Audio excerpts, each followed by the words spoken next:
పిల్లలు, హలో.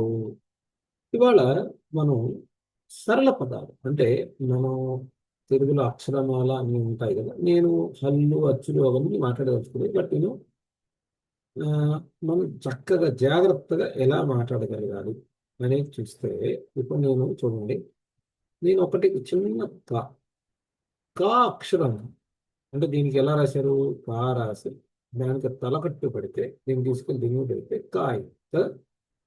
దాంతో ఎలాంటి పదాలు మనం అనొచ్చు అన్నాను అనుకో. ఇక్కడ మీరు ఒక్కొక్కటిగా చూశారనుకోండి. ఆ, నేను మళ్ళా ఒక్కొక్కటిగా నేను ఒకటి రాస్తాను, కలర్ మారుస్తాను, కొంచెం colour blue. Okay, blue bell.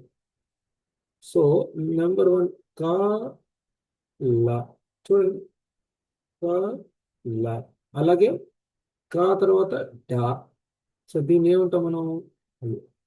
దీన్ని ఏమంటాం మనం? కడ. దీన్ని ఏమంటాం మనం? కడ.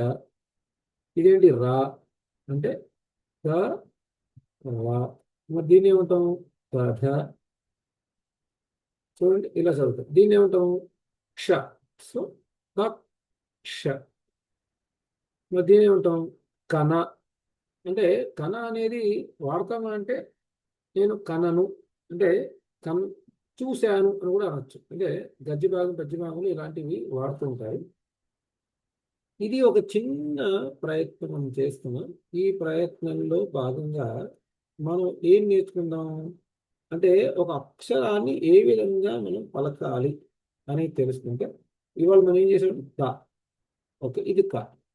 మరి దీనికి నేను చిన్న ఆ, మనం ట్రై చేద్దాం. అంటే విసర్గం అంటారు చూసారా, ఇట్లా పెట్టి ఆ రాసి అమ్ రాస్తే ఏమవుతుంది? అమ్ కదా. సో నేను కా పెట్టి నేను పక్కన ఇలా సున్నా పెట్టాను. దీన్ని ఏమనాలి నేను? కమ్. అంటే కేఏఎం, కమ్. అంటే సిఓఎంఈ కమ్ కాదండి, ఇంగ్లీష్లో కూడా రాసాను, ట్రై చేశాను, కమ్ అని అనాలి. సో ఆ, కమ్ తోటి పదాలు ఏమొస్తాయి అని అడిగాను.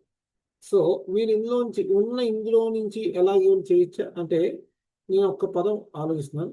కమ్ ఆ, కండ అంటే మజిల్స్. చూసారండి, ఇక్కడ ఈ డా తీసుకొని నేను ఏం చేశాను? దీనికి దీనికి విసర్గం పెడితే కండ వచ్చింది. అంటే మీతో అన్నీ వస్తాయంటే రాకపోవచ్చు, అంటే బాగుండదు కాబట్టి. ఓకేనా, ఆ పదాలు లేవు తెలుగులో, డిఫైన్ చేయాలి. సో ఇలాంటి ఎక్సర్సైజ్ మనం చేయాలి. ఈ ఎక్సర్సైజ్ ఏంటి అంటే ఆ, అభ్యాసం. అంటే తెలుగులో మనం ఏమంటాం? అభ్యాసం. సో మనం ఇవాళ ఒక అభ్యాసం చేసాం. ఇది అభ్యాసం వన్ అని అనుకుందాం. ఓకే, నేను చూడండి, అభ్యాసం రాయడానికి కూడా నేను చక్కగా టైం తీసుకుని నెమ్మదిగా రాస్తున్నానండి. అభ్యాసం. మరి ఇందులో రకరకాలవన్నీ ఉన్నాయండి, మనం జాగ్రత్తగా గమనించుకొని చేసుకో ఇలా నేర్చుకుందాం. ఓకేనా? సరే అండి, బాయ్.